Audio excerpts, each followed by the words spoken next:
It's another thing. We are criticizing the modern philosophers with the help of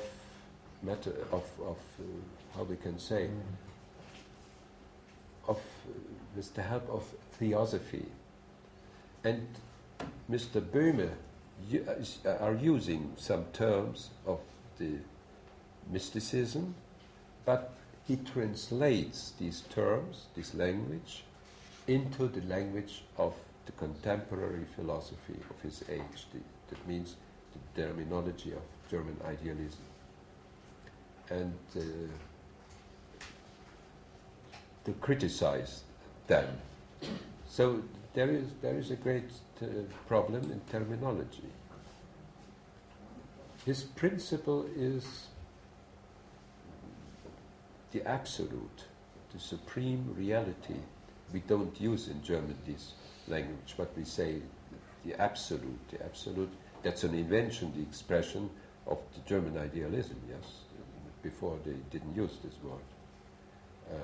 The absolute God in the language of, in Islam, of Quran, or in the Western world of the Bible and of the revelations, Jewish and Christian, are the fundaments of his philosophy. He's defending the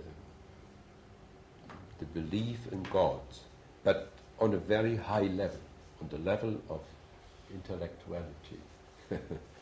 Yes, and it is not a thing to preach to the masses. Yes, the thing is very easy. You understand it, or you understand it not. Yes, if you doesn't understand, don't worry. Meister Eckhart said in a preach, if you don't understand my speech, don't worry. Okay, I have a question.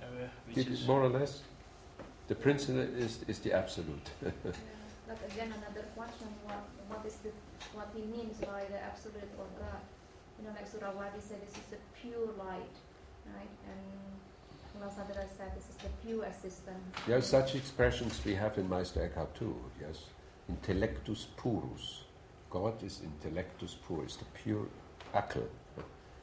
Yes, there are some common terms. Yes, some common terms, and there are different terms, but that's normal.